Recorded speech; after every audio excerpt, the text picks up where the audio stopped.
Welcome to all the students of Sri Sid Vidyapith School. So students, in the previous classes we complete the chapter 5 acid, bases and salts. That in this chapter we study about acids, bases and salts and their properties, and about various types of indicators like turmeric powder, litmus papers and China rose solution. So today we are going to complete this chapter exercise part. Okay, so the first question is state differences between acids and bases. तो आपको यहाँ पे difference लिखना है acid और base में क्या difference है. सो एसिड इज सोर इन test but base is bitter in taste. Acid turns blue litmus into red and bases turns red litmus into blue. Acid change methyl orange to red, bases change methyl orange to yellow.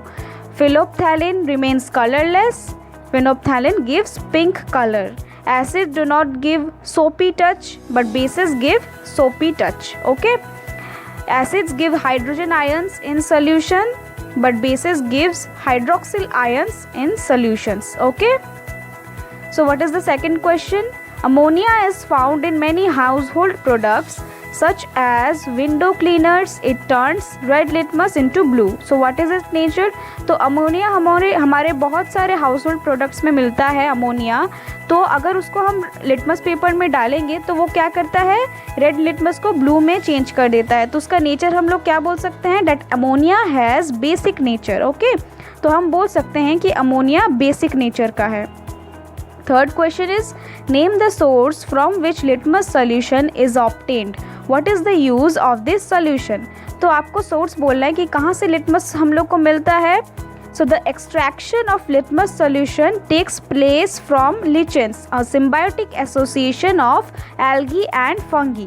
It is used to determine whether the given solution is acidic or basic. तो ये आपको पता है पर आप पहले ही पढ़ चुके हैं पिछले क्लास में कि एसिड हम लोग को लिटमस का जो पेपर है सोल्यूशन है वो हम लोग को कहाँ से एक्सट्रैक्ट होता है, वो एक नेचुरल चीज़ से एक्सट्रैक्ट होता है. वो क्या है, लिचेंस, जो क्या है एक सिम्बायोटिक एसोसिएशन है एल्गी और फंगी का. ओके, तो वो हम लोग किस लिए यूज़ करते हैं कि हम लोग कोई सॉल्यूशन को चेक करने के लिए या फिर कोई सब्सटेंस को चेक करने के लिए यूज़ करते हैं कि वो एसिडिक है या बेसिक है.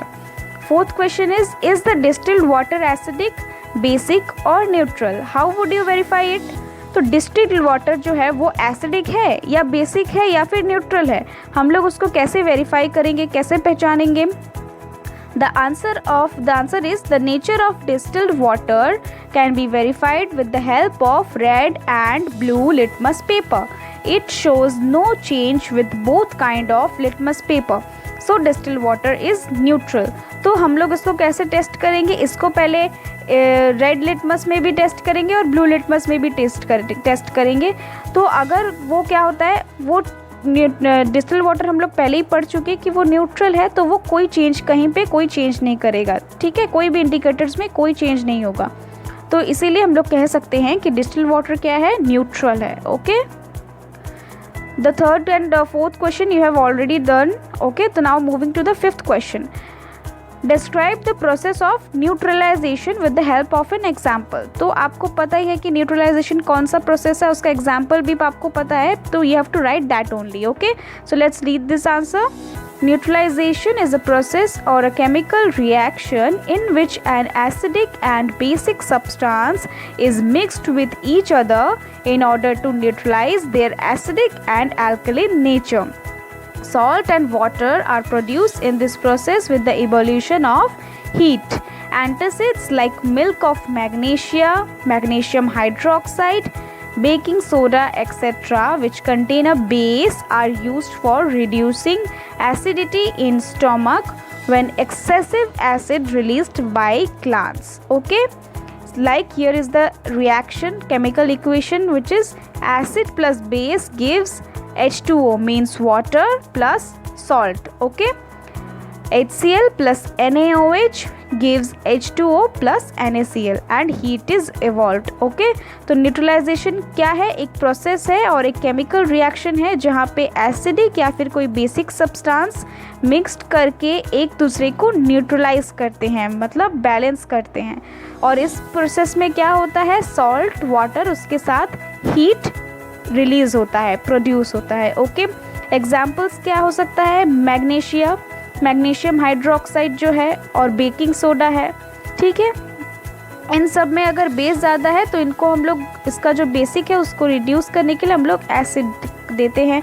तो स्टोमक में हम लोग कोई भी एसिडिक अगर ज़्यादा एसिड ले लेते हैं तो इसको रिड्यूस करने के लिए हम लोग मैग्नीशियम हाइड्रोक्साइड या फिर बेकिंग सोडा यूज़ करते हैं, like antacids. Okay, and equation आपको यहाँ पे दिख रहा है कि जहाँ पे एसिड और बेस के साथ रिएक्ट होके वो क्या इवॉल्व कर रहा है? Water, salt and heat. Okay, so moving to the 7th question. The 6th question you have already done in your homework. So Dorji has a few bottles of soft drinks in his restaurant, but unfortunately these are not labeled. He has to serve the drinks on the demand of customers. One customer wants acidic drink, another wants basic, and the third one wants neutral drink. How will Dorji decide which drink is to be served to whom? तो दोरजी के पास कुछ bottles हैं soft drinks के, ठीक है, जैसे कि Coca Cola, Thums up, इसके ये सबको सॉफ्ट ड्रिंक्स बोलते हैं। तो इनके कुछ बॉटल्स हैं उनके रेस्टोरेंट में, ठीक है, लेकिन अनफॉर्चुनेटली उनमें लेबल लगा नहीं हुआ है, ठीक है। और लेकिन उसको क्या करना है? कुछ ड्रिंक सर्व करना है उनके कस्टमर के डिमांड से, ठीक है। तो एक कस्टमर को क्या चाहिए? कोई एसिडिक ड्रिंक चाहिए, ओके, और दूसरे कस्टमर को क्या चाहिए? कुछ बेसिक ड्रिंक चाहिए, ठीक है, और तीसरे कस्टमर को क्या चाहिए? एक न्यूट्रल ड्रिंक जिसमें एसिड बेसिक दोनों ना हो। तो दोरजी कैसे वो डिसाइड करेगा कि किसको क्या करना है? तो वो क्या करेगा? लिटमस पेपर से सारे जो सॉल्यूशंस हैं, जो भी ड्रिंक्स हैं, उनको टेस्ट करेगा। Like Dorji can decide with the help of litmus paper. Okay, the drink which would turn a red litmus into blue would be basic. If the drink turns a blue litmus to red litmus would be acidic. The drink which would not affect both red and blue litmus would be neutral. तो जो drink एक red litmus paper को blue में turn out कर देगा तो वो क्या होगा? बेसिक ड्रिंक होगा। और जो ड्रिंक ब्लू लिटमस को रेड में टर्न आउट कर देगा वो क्या होगा? एसिडिक। और जो drink both red and blue litmus कहीं पे भी कोई इफेक्ट नहीं होगा, कोई कलर चेंज नहीं होगा, तो उसको क्या बोलते हैं हम? Neutral drink. ओके, तो इसी तरह से वो लिटमस पेपर की मदद से डिसाइड कर सकता है। Okay, understood? Now the 8th question is explain. You have to explain why an antacid tablet is taken when you suffer from acidity. तो आप एंटासिड टैबलेट क्यों लेते हो जब आपको एसिडिटी होता है? So we take an antacid such as milk of magnesia to relieve indigestion and to neutralizes the excessive acid released in stomach. तो हम क्यों लेते हैं? जब हमारे बॉडी में एसिड का मात्रा ज़्यादा हो जाता है, एक्सेसिव एसिड रिलीज होने लगता है स्टोमक से, तब उसको कुछ बेस चीज़ दे के उसको न्यूट्रलाइज करना बहुत ज़रूरी होता है। तो इसीलिए हम लोग एज ए न्यूट्रलाइज़र क्या यूज़ करते हैं? मिल्क ऑफ मैग्नीशिया, जिसको हम लोग एंटासिड भी बोल सकते हैं, तो जो हम लोग को आराम देता है इस इंडाइजेशन से। Okay, the second question is why a calamine solution is applied on the skin when an ant bytes. तो अगर कोई चींटी हम लोग को काट दे, हम लोग कैलामाइन सॉल्यूशन क्यों अप्लाई करते हैं? Because when an ant bites it injects an acidic liquid known as formic acid into the skin which leads to inflammation of the skin. The effect of the acid can be neutralized by rubbing calamine solution which contains zinc carbonate. The zinc carbonate is a weak base and causes no harm to the skin. तो हम लोग को जब एंट चींटी काटता है तो क्या करता है? वो हमारे बॉडी में एक लिक्विड, एसिडिक लिक्विड इंजेक्ट करता है, जिसको हम लोग क्या बोल सकते हैं? क्या बोलते हैं? Formic acid. ओके, तो जो हमारे स्किन को इन्फ्लेमेशन में बदल देता है, मतलब जलन होने लगता है, तो उस जो एसिड का जो इफेक्ट है उसको न्यूट्रलाइज करने के लिए, उसको बैलेंस करने के लिए बेसिक कैलामाइन सॉल्यूशन, जहाँ पे जिंक कार्बोनेट जो एक बेसिक सब्सटेंस है उसको दिया जाता है, उससे रब किया जाता है ताकि वो न्यूट्रलाइज हो जाए, हम लोग के स्किन को कोई हार्म ना पहुँचे। Okay, Now the third is why factory waste is neutralized before disposing into the water bodies. तो फैक्ट्री के जो वेस्ट है वो उसको क्यों न्यूट्रलाइज किया जाता है वाटर बॉडीज में या फिर कहीं पे फेंकने के पहले? Because the waste of many factories contains acids. If they are allowed to flow into the water bodies, the acids will kill fish and other aquatic organisms. The factory waste are therefore neutralized by adding basic substances into the waste before disposing these into the water bodies. Okay? तो वो factories के जो waste होते हैं उनमें क्या होता है, एसिड होता है.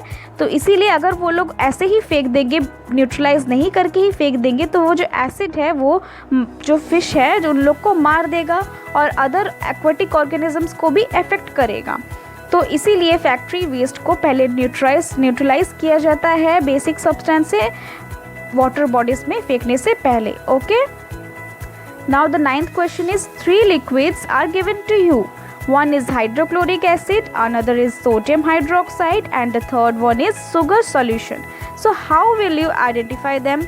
You have only turmeric indicator. तो आपको 3 लिक्विड दिए जाएंगे, ठीक है, दिए गए हैं. सोचिए, एक में क्या है, हाइड्रोक्लोरिक एसिड है, दूसरे में क्या है, सोडियम हाइड्रोक्साइड है, और तीसरे में क्या है, शुगर सॉल्यूशन है. लेकिन आप इनको आइडेंटिफाई कैसे करोगे कि कौन सा एसिडिक है, कौन सा बेसिक है, कौन सा न्यूट्रल है? तो और आपके पास क्या इंडिकेटर है, टर्मरिक इंडिकेटर, टर्मरिक पाउडर का एक इंडिकेटर है. तो जो हाइड्रोक्लोरिक एसिड है, the yellow colour of turmeric turns blue. तो जो हाइड्रोक्लोरिक एसिड है वो अगर हम लोग टर्मरिक सॉल्यूशन में देंगे तो वो क्या होगा, येलो कलर जो टर्मरिक का है वो किस में चेंज हो जाएगा, ब्लू में. तो हम लोग समझेंगे क्या है हाइड्रोक्लोरिक एसिड, वो एक एसिडिक सब्सटेंस है.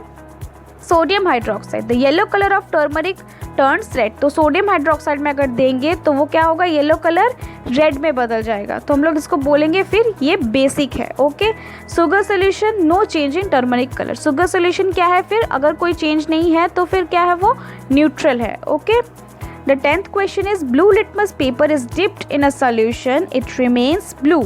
What is the nature of the solution? Explain. So it can be identified on the basis of the following observations, that bases change the color of blue litmus paper into blue.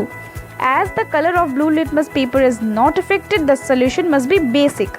If the solution is neutral, even the color of litmus paper will not change. तो एक आपको blue litmus paper है, वो क्या किया गया है, एक सॉल्यूशन में डिप किया गया है, लेकिन जब वो सॉल्यूशन में डिप किया गया उसमें कोई चेंज नहीं हुआ.